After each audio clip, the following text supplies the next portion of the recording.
Please, someone help us. The cry cut through the howling blizzard. Jerome Williams was walking to his broken-down car when he heard it. An elderly white woman, her 5-year-old grandson, trapped in the worst storm the city had seen in decades. Jerome had $3 to his name. His own family was facing eviction, but he didn't think twice. He carried them both 6 blocks through deadly snow, the grandmother on his back, the terrified child in his arms, each step risking his own life. When they reached safety, she tried to pay him. Jerome refused. "Just doing what's right, ma'am." He had no idea who she really was. 3 days later, a black town car pulled up to Jerome's house.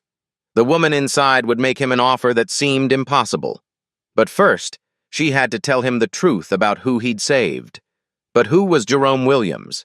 And why would a simple act of kindness change everything he thought he knew about his future? Let's go back to that morning. 4:30 a.m. The alarm clock's shrill cry pierced through the cold air of a small duplex in Riverside. Jerome rolled out of bed, his joints aching from yesterday's construction work. The apartment was freezing. He'd turned the heat down to save money, again. In the kitchen, he opened the refrigerator. Nearly empty. Half a gallon of milk, some leftover rice, the last box of cereal. He poured the cereal into 2 small bowls, splitting it evenly between his daughters. 8-year-old Zara and 6-year-old Keisha would be up soon for school. Jerome stared at the empty box. No breakfast for him today. "It's okay," he whispered to himself. "Just need to make it to Friday." Friday was payday from his janitorial job. Maybe he could pick up an extra delivery shift this weekend. Maybe Mrs. Peterson would pay him for fixing her fence. Maybe. Jerome touched the photo in his wallet. His wife, Sarah, smiling in her nurse uniform. She'd been gone for 2 years now. Car accident on a rainy Tuesday night, coming home from her shift. "I'm trying, baby," he whispered to the photo. "I'm trying to keep us together." The girl still didn't know how bad things were. Jerome made sure of that. When Zara asked why they couldn't buy new winter coats, he told her they were saving up for something special. When Keisha wondered why they ate peanut butter sandwiches for dinner 3 nights in a row, Jerome made it sound like an adventure. "We're explorers," he'd say, "and explorers eat simple food so they can focus on their mission." "What's our mission, Daddy?" Keisha would ask. "Taking care of each other." At 5 a.m., Jerome kissed his sleeping daughters goodbye and walked to his first job. Janitor at the Meridian Financial Building downtown. 30 floors of offices where people made more money in a month than Jerome made all year. He cleaned their conference rooms, emptied their trash cans, mopped the floors where they walked in shoes that cost more than his rent. But Jerome never felt bitter. His mother had raised him better than that. "Son," she used to say, "your worth isn't measured by your paycheck. It's measured by what you do when nobody's watching." After his janitorial shift, Jerome rushed to his second job, delivery driver for a local restaurant, racing against time to get orders to customers before they complained, hoping for tips that might buy groceries. The delivery van's heater was broken. Jerome's hands went numb gripping the steering wheel, but he smiled at every customer, said thank you, even when they didn't tip. Between deliveries, he thought about Sarah, about the dreams they'd shared, the house they were going to buy, the college funds they were going to start for the girls. Now those dreams felt like fairy tales. On weekends, Jerome worked as a handyman, fixing leaky faucets, repairing broken steps, painting fences. He carried his tools in the same leather pouch Sarah had given him for their anniversary, engraved with the words, "Fix what's broken." It was meant as a joke. Jerome was always tinkering, always trying to repair things around their apartment. But now those words felt like a mission. Fix what's broken. If only he knew how to fix his own life. Jerome's neighbors in Riverside were fighting the same battles. Factory closures had hit the community hard, families struggling to pay rent, kids going to school hungry, but they looked out for each other. Jerome shoveled Mrs. Carter's walkway every morning, carried groceries for Tony, the disabled veteran who lived downstairs. Tony always tried to pay him. Jerome always refused. "We're neighbors," Jerome would say. "Neighbors help neighbors." Most nights, Jerome worked until 9 p.m. Then he'd come home, help the girls with homework, and try to stretch whatever food they had into dinner. The girls never complained. They sensed Daddy was doing his best. "I love you, Daddy," Zara would say, hugging his neck. "Love you too, sweetheart." After the girls went to bed, Jerome would sit at the kitchen table with his bills. The rent notice, the electric bill, the gas bill, numbers that never added up. He'd pull out his phone and look at job listings, construction foreman positions that required experience he had but references he couldn't get. His old company had folded.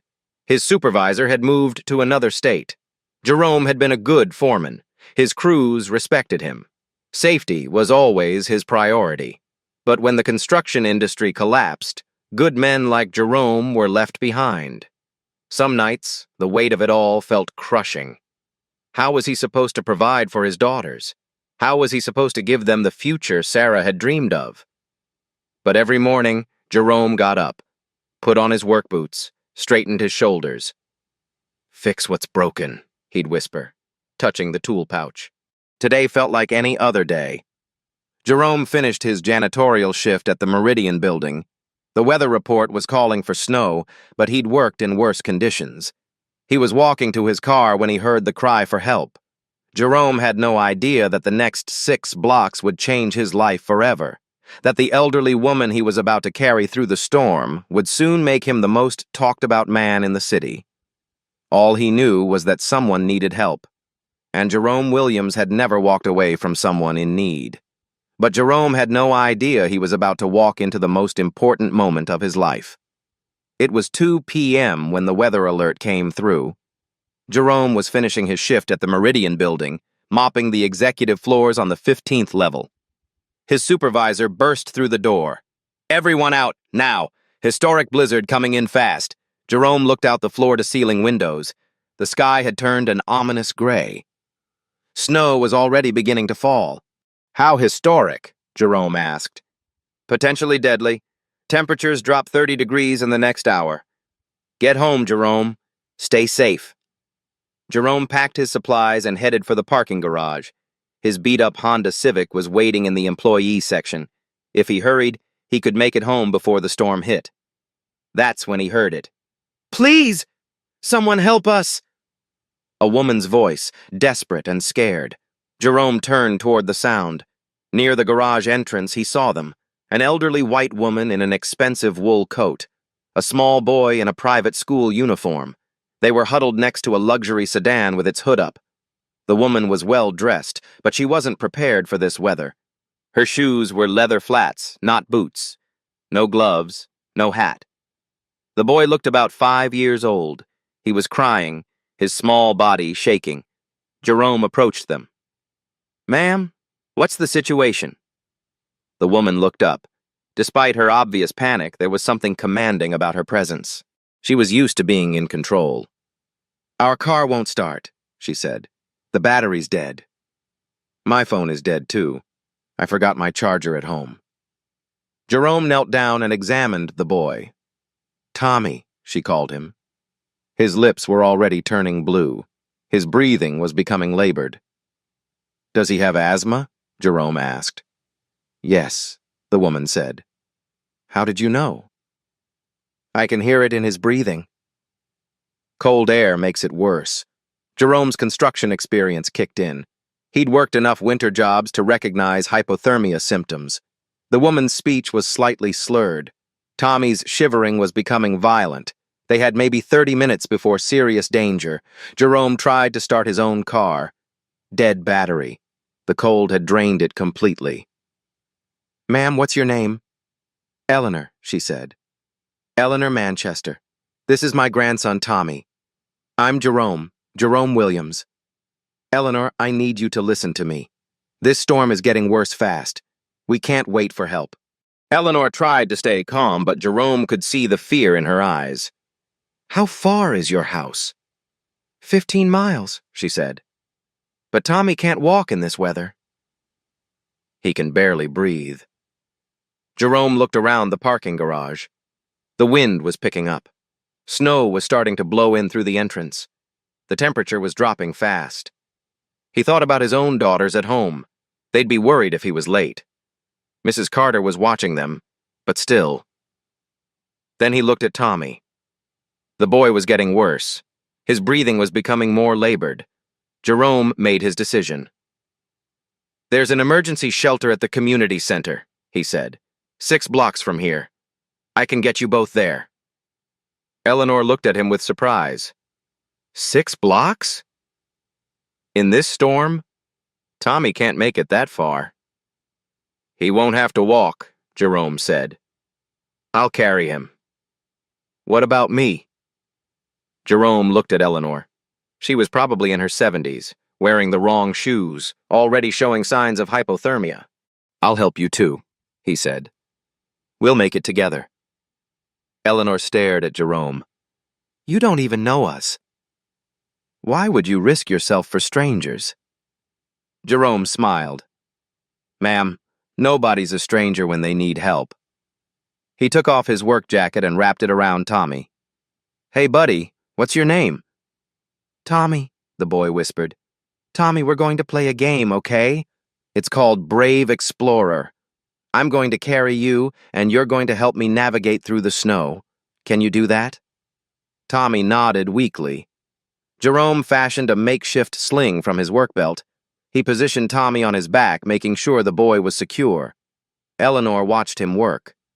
There was something about Jerome's movements, his confidence, that reminded her of someone. Her late son, perhaps, a natural leader. Ma'am, I need you to hold on to my arm, Jerome said. Don't let go no matter what. Can you do that? Eleanor nodded. Her expensive purse fell open, spilling business cards across the garage floor. Jerome glimpsed them but was focused on the emergency. One card caught the light. Expensive paper. Gold embossing. A logo. Jerome vaguely recognized, but there was no time to think about that now. Ready? Jerome asked. Eleanor gripped his arm. I still don't understand why you're doing this. Jerome looked out at the swirling snow. The wind was howling now. Visibility was dropping fast. Because it's the right thing to do, he said simply. What Jerome didn't know was that Eleanor was studying his face.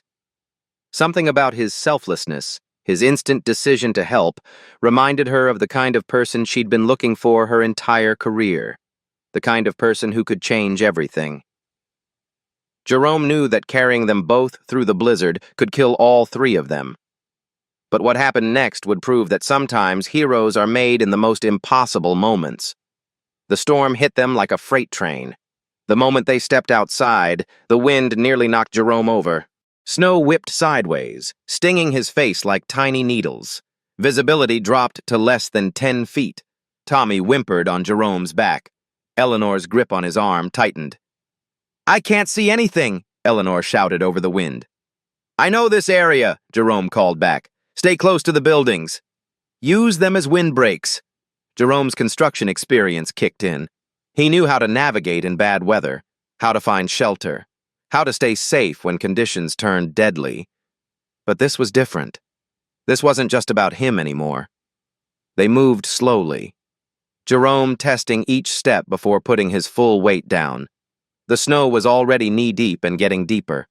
Eleanor stumbled. Jerome caught her arm. I've got you, he said. Just stay with me. Tommy was shivering violently despite Jerome's jacket. Is Grandma going to be okay? He whispered. Your grandma's tough, Jerome said. And so are you. We're all going to be okay. But privately, Jerome was worried. Eleanor was struggling more with each step. Her breathing was becoming labored. The cold was affecting her more than she wanted to admit. They made it 1 block, then 2. By the 3rd block, Eleanor collapsed. She went down hard in a snowdrift, her expensive coat soaked through. Her lips were turning blue. Grandma! Tommy cried. Jerome knelt beside Eleanor. Her eyes were unfocused. She was mumbling incoherently, severe hypothermia, maybe 10 minutes before it became life-threatening. "Eleanor, can you hear me?" Jerome said. She looked at him but didn't respond. Jerome made a decision that would change everything. He picked Eleanor up in a fireman's carry, one arm supporting her weight, Tommy still clinging to his back. Now he was carrying almost 200 pounds through a deadly blizzard. "Hold on tight, buddy," Jerome told Tommy. "We're going to move faster now." Jerome's legs burned with each step. His lungs screamed in the frigid air. Snow filled his boots, numbing his feet. But he kept moving. Sarah's voice echoed in his mind. The last thing she'd said to him in the hospital. "Take care of our girls, Jerome. And take care of yourself. The world needs good men like you." "I'm trying, baby," Jerome whispered. "Help me get them home safe." Every 50 yards, Jerome stopped under building overhangs, shared his body heat with Eleanor and Tommy, checked their breathing. Eleanor was unconscious now. Tommy was barely responsive. Jerome's own strength was fading. His hands were going numb. His vision was blurring from exhaustion. But he didn't stop. Block 4, Block 5. People who saw them later said it was like watching a man carry the weight of the world on his shoulders. Each step is deliberate, each breath a fight against the storm. Jerome's work boots were filled with snow. His clothes were soaked through. But his grip on Eleanor never loosened. His support for Tommy never wavered. "Almost there," he told them. "Almost there." By the time they reached the community center, Jerome was running on pure determination. He pounded on the locked doors with his elbow. "Help! I need help!" The doors flew open. Volunteers stared in shock at the sight. Jerome carrying an unconscious elderly woman, a small boy barely clinging to consciousness. "Get them inside," Jerome gasped. "Hypothermia. The boy has asthma." The volunteers sprang into action. Emergency blankets, warming stations, hot drinks. Jerome collapsed the moment Eleanor and Tommy were safe. "Sir, you need medical attention too," a volunteer said. "Take care of them first," Jerome insisted. Paramedics arrived 20 minutes later. The storm had delayed their response. "You saved their lives," one paramedic told Jerome. 5 more minutes out there and—" He didn't need to finish the sentence. Eleanor regained consciousness slowly. The first word she spoke was, "Jerome?" She'd heard his name during the rescue. Even in her hypothermic state, she'd been aware of his sacrifice. Tommy opened his eyes and immediately looked for Jerome. When he saw him sitting nearby, wrapped in a blanket, the boy smiled. "You're like Superman," Tommy whispered. Jerome laughed despite his exhaustion. "Nah, buddy. Superman flies. I just walk really, really slow through snow." Eleanor tried to sit up. Her hands were shaking, but her eyes were clear, focused. She looked at Jerome with an intensity that made him uncomfortable. "I don't know how to thank you," she said. "Just seeing you both okay is enough," Jerome replied. But Eleanor kept staring at him. She was studying his face, his mannerisms, the way he interacted with Tommy. She pulled out her phone and made a quiet call. Jerome couldn't hear what she was saying, but her tone was authoritative, commanding, businesslike. When she hung up, she looked at Jerome again. "What's your full name?" she asked. "Jerome Williams, ma'am." Eleanor nodded as if filing that information away. Jerome noticed the business cards scattered around Eleanor's purse. One had fallen face up. He could see part of a logo, something familiar, but he couldn't place it. "Where do you work, Jerome?" Eleanor asked. "I clean offices downtown, do some handyman work on weekends, whatever keeps food on the table." Eleanor's expression changed. No pity. Something else. Recognition? "You have children?" "2 daughters. Zara and Keisha. They're probably worried sick right now." Eleanor reached into her purse. "Use my phone." "Call them." Jerome dialed Mrs. Carter's number. "It's Jerome." I'm okay. Just helping some friends. I'll be home for dinner. When he handed the phone back, Eleanor was still watching him intently. Jerome, she said quietly, I hope you know what an extraordinary person you are. Jerome felt uncomfortable with the praise. Just doing what anyone would do, ma'am. Eleanor's smile was knowing, almost mysterious. No, Jerome, not anyone. Believe me, I would know. There was something in her tone, something that suggested she knew more about people than most. But Jerome was too exhausted to think about it. All he wanted was to get home to his daughters. Eleanor reached into her purse with shaking hands. But what Jerome did next would prove he was unlike anyone she'd ever met. The storm was finally calming outside. Emergency transport had arrived at the community center. Eleanor and Tommy were stable, their body temperatures returning to normal. But Eleanor wasn't thinking about going home. She was thinking about the man who'd saved their lives. Jerome, she called softly. He looked up from where he was helping an elderly man in the shelter navigate to the bathroom. Even after his own ordeal, Jerome was checking on everyone else. Eleanor pulled out a thick envelope from her expensive leather purse, several $100s in cash. Please, she said, holding it out to him. This is the least I can do. You risked your life for us. Jerome looked at the money. His eyes widened slightly. He knew exactly how much that envelope could help his family. Rent, groceries, maybe even winter coats for the girls. But he gently pushed the money away. Ma'am, I didn't help you for money. I helped because it was right. Eleanor stared at him. In her world, everyone had a price. Everyone wanted something. But you must, she started, then caught herself.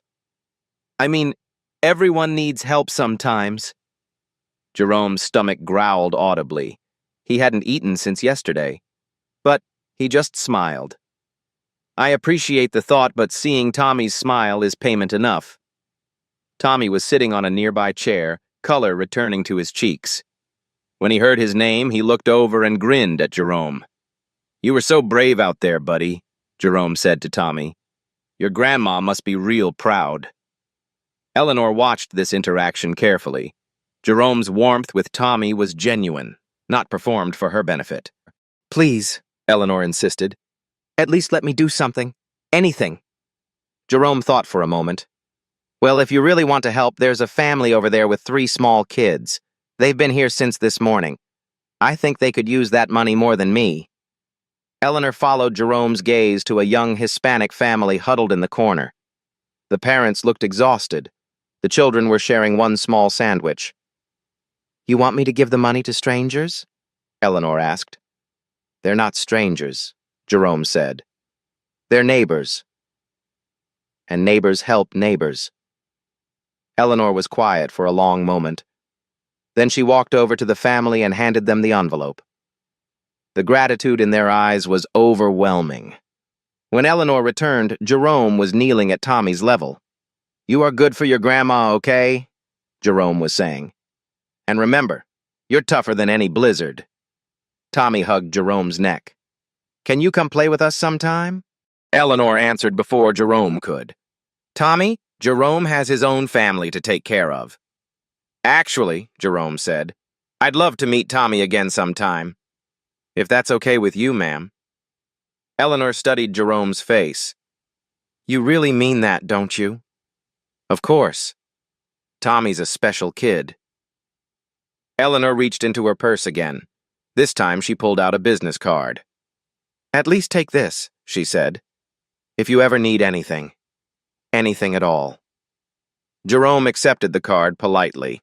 He glanced at it briefly before putting it in his wallet without really reading it. The card read, Eleanor Manchester, Chief Executive Officer, Manchester Foundation. Eleanor noticed Jerome didn't react to the name. He had no idea who she was. Jerome, she said carefully, may I ask what you do for work? I'm a janitor downtown. Do handyman work on weekends. Whatever keeps my daughters fed. Eleanor nodded. Your daughters are lucky to have you. I'm the lucky one, Jerome said. They're everything to me. A volunteer approached. Ma'am, your car service is here. Eleanor looked toward the door where a black town car was waiting. The driver held an umbrella, ready to escort her to the vehicle. Tommy didn't want to leave. I don't want to say goodbye to Jerome. This isn't goodbye, Jerome promised. I'll see you again soon. As they prepared to leave, Eleanor turned back to Jerome one more time. Jerome, I hope you know what an extraordinary person you are. Just doing what anyone would do, ma'am. Eleanor smiled mysteriously. No, Jerome. Not anyone. Believe me, I would know. She paused at the door. Take care of yourself. And your daughters. Yes, ma'am. You take care of Tommy. After they left, Jerome found a pair of expensive leather gloves on the floor where Eleanor had been sitting. He picked them up, making a mental note to return them. The volunteer who'd been watching shook her head in amazement. In all my years working here, she said, I've never seen anything like what you did today. Jerome was already putting on his damp coat. Just glad everyone's safe. As he walked toward the door, Jerome had no idea that Eleanor was already making phone calls that would change his life forever. As Jerome walked away from the shelter, Eleanor was already making a phone call that would change everything. But he had no idea his simple act of kindness had just caught the attention of the most powerful woman in the city. Jerome caught the late bus home, still wearing damp clothes from the rescue. His work boots squished with every step. His hands were finally regaining feeling. At the corner store, he used his last $20 to buy ingredients for dinner. Rice, canned vegetables, enough to make something filling for the girls. Why are you all wet?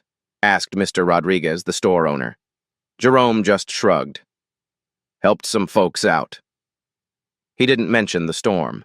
Didn't talk about carrying 2 people 6 blocks through deadly weather. Jerome wasn't the type to make himself sound heroic. Meanwhile, across town, Eleanor was in the back of her town car making very different phone calls.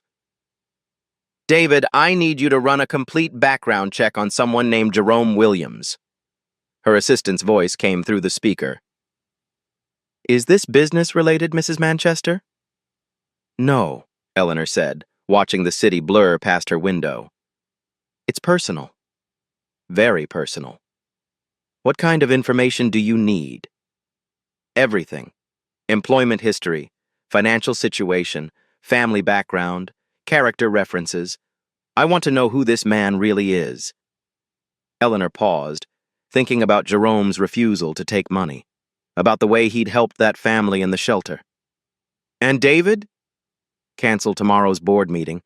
I have something more important to handle. Jerome arrived home to find his daughters pressed against the window, watching for him. Daddy! Zara ran to hug him. You're so late. We were worried. Sorry, sweetheart.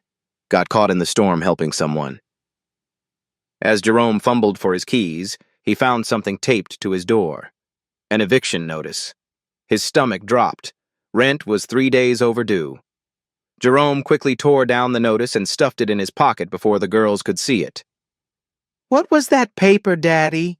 Keisha asked. Just junk mail, baby. Nothing important. But it was important. Very important. Jerome had until Monday to come up with rent money or they'd lose their home. While Jerome was hiding his family's crisis, Eleanor was pulling up to her mansion. Tommy was finally warm and safe, but he couldn't stop talking about Superman Jerome. Grandma, can Jerome come to our house? Tommy asked. Eleanor smiled. Maybe sooner than you think, sweetheart. Her phone buzzed. A text from her assistant. Initial research complete. Jerome Williams, 34, widowed father of 2, former construction foreman. Currently works 3 part-time jobs, no criminal record. Neighbors describe him as the guy who fixes everyone's problems. The financial situation appears difficult. Eleanor read the message twice. Then she typed back. I want a full proposal on my desk by morning. Housing assistance, job creation, community development. Start with the Riverside neighborhood. That night, Jerome tucked his daughters into bed, completely unaware that his life was about to change forever. And Eleanor Manchester sat in her study, looking at a photo of Tommy and planning something that would shock even her own board of directors. Both of them were thinking about the same thing, the moment when a stranger became a hero. But only one of them knew what came next. 3 days later, when Jerome opened his door to find a woman in a black town car, he had no idea he was about to discover the true identity of the grandmother he saved. Jerome was in his backyard trying to fix a neighbor's broken fence for $20, money he desperately needed for groceries. His phone had been disconnected that morning. Couldn't afford the bill. When the black town car pulled up outside his duplex, neighbors started gathering on their porches. Cars like that didn't come to Riverside. A well-dressed Asian woman with a clipboard stepped out. She walked straight to Jerome's front door and knocked. "Are you Jerome Williams?" she asked. Jerome set down his hammer. He was suspicious. People in expensive suits usually meant trouble. "Depends who's asking," he said. "If this is about late payments..." "I'm Sarah Carter, executive assistant to Eleanor Manchester." Jerome blinked. "Eleanor? The lady from the storm?" "Mrs. Manchester would like to meet with you. She has a proposal." "A proposal?" Jerome wiped his hands on his work shirt. "She already tried to pay me. I told her it wasn't necessary." Sarah smiled. "Mr. Williams, do you know who Eleanor Manchester is?" Jerome shrugged. "A nice grandmother who got caught in a blizzard?" Sarah pulled out her tablet and showed Jerome a photo. Eleanor in a business suit, standing at a corporate podium. The caption read, "Manchester Foundation CEO announces $200 million community investment initiative." Jerome stared at the screen. That's really her? She's the founder and CEO of Manchester Foundation, the largest philanthropic organization in the state. Jerome sat down hard on his front steps. The hammer slipped from his hands. "I carried how much did you say?" $200 million in community investments last year alone." Jerome's head was spinning. "You're telling me that the grandmother I helped is worth..." "The Manchester Foundation manages over $1 billion in assets," Sarah said gently. "Eleanor Manchester is one of the most powerful women in the country."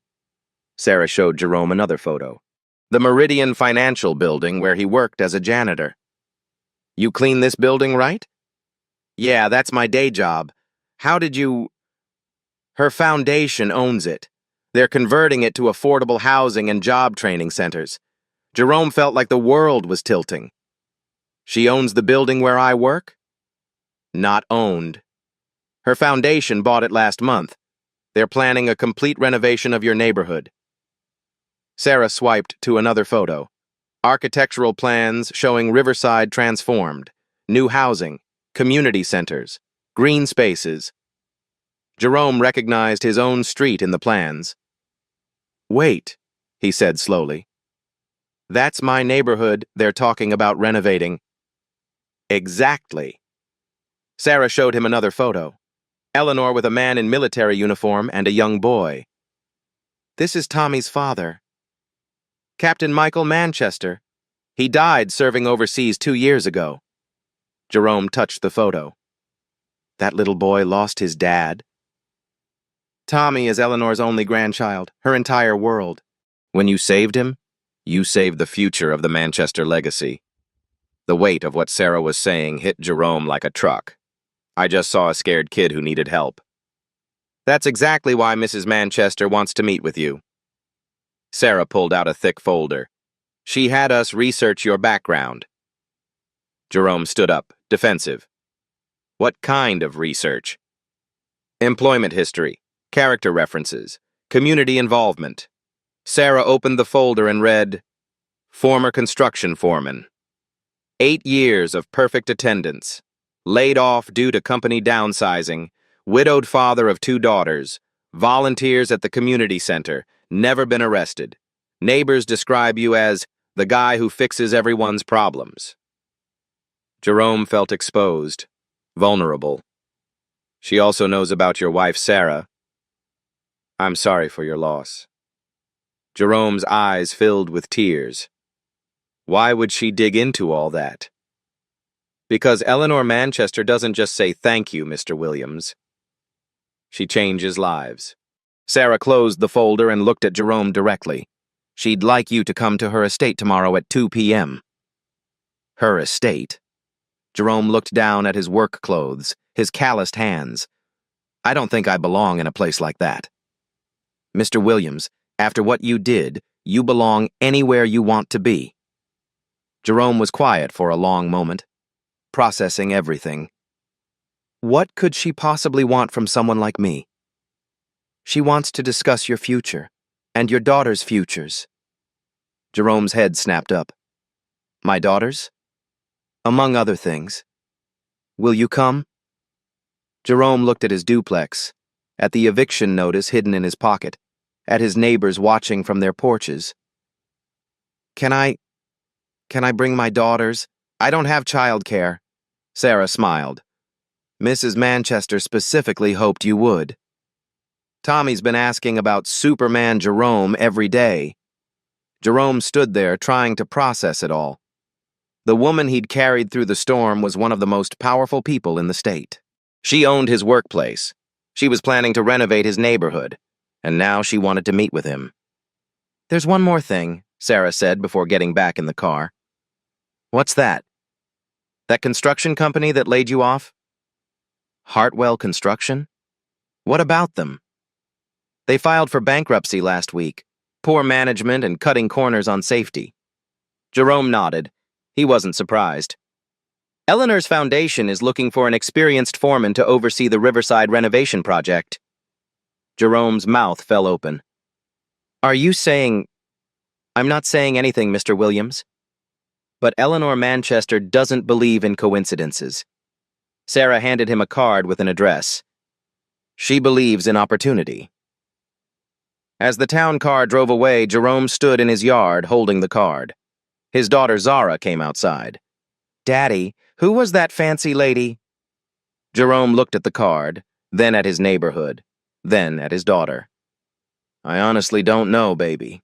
But I think our lives just got a lot more interesting. That night, Jerome couldn't sleep. He kept thinking about what Sarah had said. Eleanor Manchester. $200 million. The most powerful woman in the state. And he'd carried her through a blizzard like she was any other grandmother who needed help. Tomorrow, he will learn what that really meant. When Jerome walked through the gates of the Manchester estate, he thought he was just returning a pair of gloves. He had no idea he was about to receive an offer that would transform not just his life, but his entire community. Jerome's beat-up Honda Civic looked like a toy next to the mansion. Wrought iron gates, manicured gardens, a house that could fit his entire neighborhood block. Daddy, is this a castle? Zara asked, pressing her face to the window. Something like that, sweetheart. Keisha was quiet, taking it all in. Are we rich now, Daddy? Jerome laughed nervously. No, baby. We're just visiting. A butler in a crisp uniform greeted them at the front door. Mr. Williams, Mrs. Manchester is expecting you. Jerome felt underdressed in his cleanest jeans and button-down shirt, but the butler treated him like royalty. Eleanor met them in the foyer. She looked completely different from the frightened woman in the storm. Confidence, commanding, every inch the powerful executive. But when she saw Jerome, her face softened. Jerome, she said warmly, you came. Before Jerome could respond, Tommy came running down the marble staircase. Superman Jerome, you came to my house. Tommy hugged Jerome's legs. The boy looked healthy and happy, a complete transformation from the scared child in the blizzard. Hey there, buddy, Jerome said. How are you feeling? Great! Grandma says you're a hero. Eleanor smiled, watching Jerome with his daughters. You must be Zara and Keisha. Tommy's told me so much about your daddy. The girls were shy at first, overwhelmed by the grandeur. But Eleanor had a way of making them feel comfortable. Tommy, why don't you show the girls your playroom? I need to talk to their father. As the children ran off, Eleanor led Jerome to her private study. The walls were lined with awards, photos with politicians and celebrities, certificates of achievement. "Jerome," Eleanor said, closing the door, "I brought you here to return these." She held out the leather gloves she'd left at the shelter. Jerome smiled. "You didn't need to do all this just for gloves, ma'am." "Actually, I did." Eleanor gestured for Jerome to sit. "Because I have something important to discuss with you." Jerome settled into a leather chair that probably cost more than his monthly rent. "Do you know what the Manchester Foundation does?" Eleanor asked. "Charity work, I guess?" Eleanor pulled out a thick binder. "We invest $200 million annually in community development, affordable housing, job training programs, small business support." She opened the binder to show photographs of completed projects, transformed neighborhoods, smiling families in new homes. "But we've been missing something crucial," Eleanor continued. "Authentic community leadership." Jerome listened, still not understanding where this was going. Eleanor leaned forward. "When you carried Tommy and me through that storm, you didn't just save our lives. You showed me what real leadership looks like." "Ma'am, anyone would have—" "No, Jerome." "They wouldn't." Eleanor's voice was firm. "I've met thousands of people in my career. Politicians, CEOs, community leaders. But I've never met anyone who acted without hesitation the way you did." Eleanor pulled out architectural plans. Jerome recognized his neighborhood. "This is the Riverside Renovation Project. 500 families will be affected. $50 million in investment." Jerome's eyes widened. $50 million? In my neighborhood? "I can write checks," Eleanor said, "but I can't earn trust." "Can't. You already have that trust." Eleanor stood and walked to the window overlooking her gardens. "Jerome, I want you to become the Director of Community Development for the Riverside Project." The words hit Jerome like a physical blow. "Director? Ma'am, I don't have a college degree. I'm just a construction worker." "You have something more valuable. You understand what these communities need because you live it every day." Eleanor turned back to face him. $85,000 annual salary, full health benefits, housing allowance. Jerome's hands started shaking. That's more than I made as a foreman. Plus funding for your daughter's education, full scholarships through college." Jerome stood up, pacing. "Mrs. Manchester, I don't understand why you're doing this." Eleanor's expression became personal, vulnerable. "Because Tommy sees you as a hero, and he's right." But more than that, she showed Jerome detailed plans for the community center, the job training programs, the small business incubation space. "This renovation will work or fail based on community buy-in. Developers have tried to gentrify Riverside before. They failed because they didn't understand the people." Jerome studied the plans. He could see his neighborhood transformed, but not destroyed, enhanced. "You want to do this without pushing people out?" "Exactly.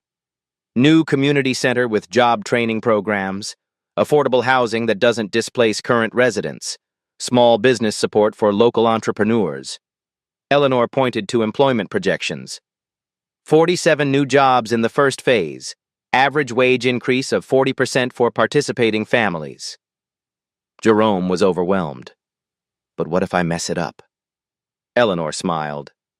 "The same instincts that saved Tommy will guide these decisions. You'll have a full support team. Urban planners, social workers, financial analysts. But the vision, the community connection, that's all you." Jerome thought about his daughters, about the eviction notice in his pocket, about the dreams he'd abandoned when Sarah died. "There's something else," Eleanor said softly. "Tommy's been having nightmares since his father died. But after meeting you, he talks about being brave like Superman Jerome." Jerome felt his throat tighten. "I think you both could benefit from staying in each other's lives." Eleanor walked to her desk and pulled out a contract. "We'll start slowly. Shadow me for a month. learn the systems. The first project is hiring local contractors for the renovation. Jerome realized the full scope. You want me to hire my community to rebuild my community? Exactly. And pay them well to do it. Jerome looked at the contract. His name is already typed in. Jerome Williams, Director of Community Development. When do I start? He asked. Eleanor extended her hand. Welcome to the Manchester Foundation, Director Williams. As they shook hands, Jerome felt like his whole world was shifting. There's one more thing, Eleanor said. We'll need an office in the Riverside community. I'm thinking that the duplex next to yours might be perfect after we renovate it. Jerome laughed, tears in his eyes. I still can't believe this is real. Believe it, Eleanor said, and get ready. Everything changes tomorrow. 6 months later, the transformation of Riverside was so dramatic that news crews came from 3 states away. But the real story was what happened to the families whose lives Jerome had quietly changed. One person at a time. The local news van pulled up to what used to be an empty lot. Now it was a bustling construction site with a sign, Williams Community Center, opening fall 2025. Reporter Michelle Santos adjusted her microphone. I'm here with Jerome Williams, the man whose act of kindness during last winter's blizzard led to the most successful community development project our city has ever seen. Jerome stood in his hard hat and suit jacket, reviewing construction plans with his crew. He still looked uncomfortable with the attention. Director Williams, how does it feel to be rebuilding your own neighborhood? Jerome smiled. Feels like coming home, but with the tools to actually fix what's been broken. The camera panned across the construction site. Local residents working alongside professional contractors. People Jerome had known his whole life, now earning good wages building their community's future. Tony Martinez, the disabled veteran, walked over in his supervisor vest. 6 months ago, I was collecting disability and feeling useless. Jerome gave me purpose again. The reporter turned to Mrs. Carter's son, David, connecting electrical wiring on the new community center. David just completed our electrical training program. He's now making 40% more than his previous job. Jerome's old construction crew from Hartwell had joined the project too. Men who'd been unemployed for months now had steady work and benefits. The statistics flashed on screen. 47 local residents employed. Average wage increases 40%. 0 families displaced. But the numbers only told part of the story. Maria Santos unlocked the door to her renovated apartment. 2 bedrooms, updated kitchen, new heating system. The rent was actually lower than her old place. My kids have their own rooms for the first time, she said, tears in her eyes. Jerome made sure the new housing was for us, not to replace us. Down the street, elderly couple Robert and Betty Johnson were tending their new garden plot. They'd lived in Riverside for 40 years and had been planning to move when gentrification rumors started. We thought we'd have to leave, Betty said. But Jerome fought to keep longtime residents here. Now our grandchildren can afford to live in the neighborhood where we raised their parents. The crown jewel was the Williams Community Center, named by unanimous neighborhood vote despite Jerome's protests. On opening day, Eleanor cut the ribbon alongside Jerome's daughters and Tommy. The center buzzed with activity. Computer classes for adults, construction training programs, after-school tutoring where Zara and Keisha now spent their afternoons.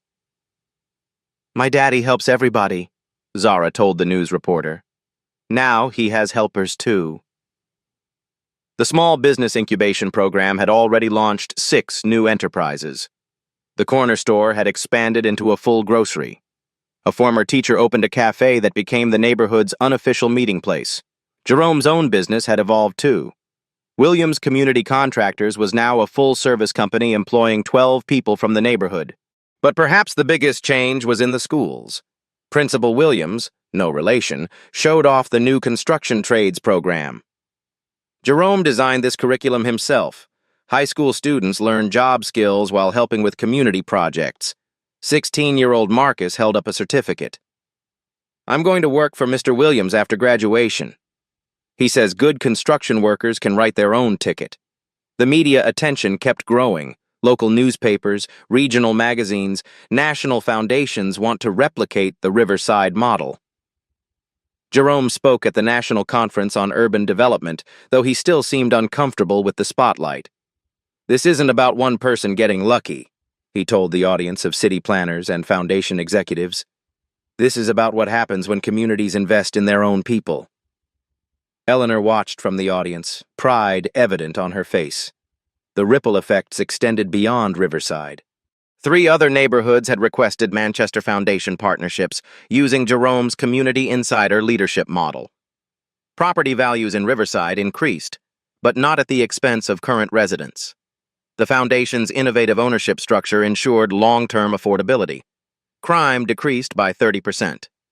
High school graduation rates increased by 25%. Local business revenue was up 60%. But for Jerome, the real measure of success wasn't in statistics. It was in Sunday dinners where Eleanor and Tommy were regular guests, in watching Tommy confidently tell other kids about his Uncle Jerome, in seeing his daughters plan their college futures without financial worry. Some families are chosen, not born, Eleanor often said, watching Jerome teach Tommy basic construction skills in his backyard workshop. The transformation wasn't just physical, it was emotional. Spiritual. A community that had learned to expect disappointment now believed in possibility, and at the center of it all was a man who'd simply done what he thought was right on a snowy day, never imagining it would change hundreds of lives. Jerome still walked through the neighborhood every evening with his daughters. Now he pointed out improvements they'd helped create. "Remember when this was just an empty lot?" he'd ask. "Now it's where dreams come true," Keisha would answer. And somehow that didn't sound like an exaggeration anymore.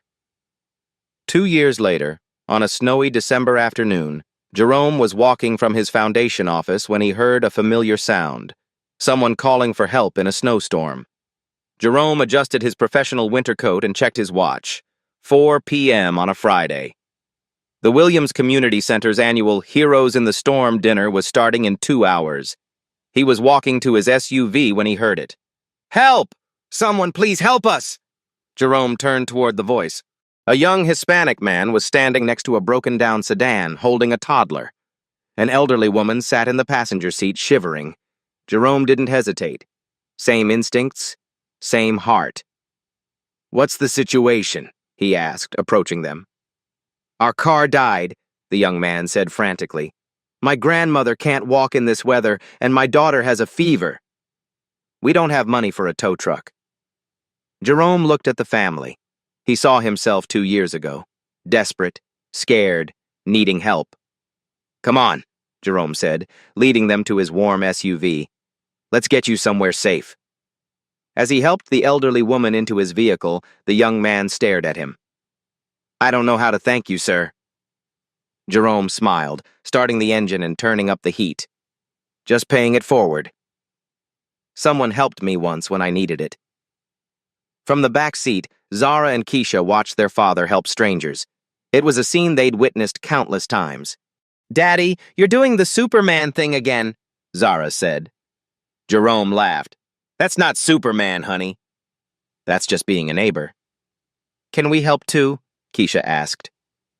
"You already are, sweetheart." Just by caring.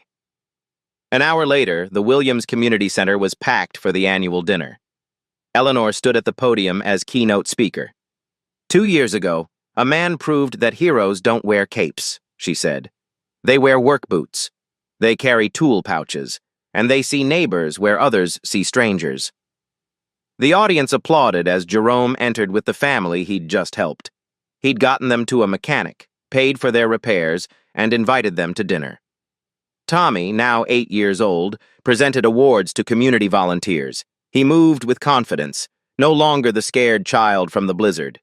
"My Uncle Jerome taught me that being brave isn't about not being scared," Tommy said into the microphone. "It's about helping people even when you are scared." Eleanor watched Jerome from across the room.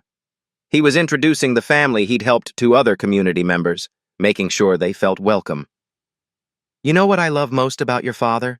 Eleanor said to Zara and Keisha, who were sitting at her table. What, Grandma Ellie? Keisha asked. He's the same man who saved Tommy and me in that blizzard. Success didn't change his heart. Jerome approached their table, the young man from earlier beside him. Everyone, this is Miguel. He's looking for work. Thinks he might be interested in our construction training program. Jerome's extended family had grown to include the Manchester family permanently. Eleanor was officially foundation grandmother to his daughters. Tommy spent summers learning construction skills. As the evening wound down, Jerome walked home through the transformed neighborhood with Eleanor and all three children. Snow was falling gently. Not threatening this time, just beautiful. That blizzard didn't change my life, Jerome reflected, watching his daughters and Tommy build a snowman. It revealed what my life was meant to be. Eleanor linked her arm through his. Sometimes the storm is what leads you home. They stood together, watching the children play in the snow, community lights glowing warm in the windows of renovated homes. The legacy of kindness continued, one act of compassion at a time.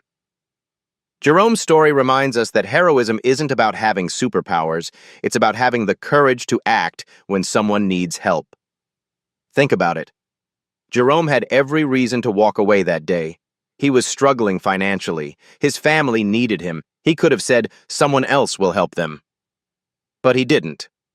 And that choice didn't just save 2 lives. It transformed an entire community. Every day, you pass by chances to be someone's Jerome. Maybe it's helping a neighbor with groceries, listening to a friend going through a tough time, or simply seeing someone who feels invisible. The person you help today might not be a millionaire CEO, but they're someone's Eleanor, someone's Tommy, someone who matters. Your moment to be a hero might come during a blizzard, or it might come on an ordinary Tuesday. Either way, will you be ready? Share this story if it reminds you that ordinary people can do extraordinary things. Tell us in the comments about a time someone helped you when you needed it most. Like this video if you believe kindness is contagious. Subscribe for more stories that prove good people still exist. And remember, you never know when your moment will come. The story you heard today wasn't cleaned up. It was told exactly as it happened. At Black Voices Uncut, we believe that's the only way truth can live. If you felt something, hit like, comment, and your reaction, and subscribe. Every week, we bring you voices that refuse to be silenced.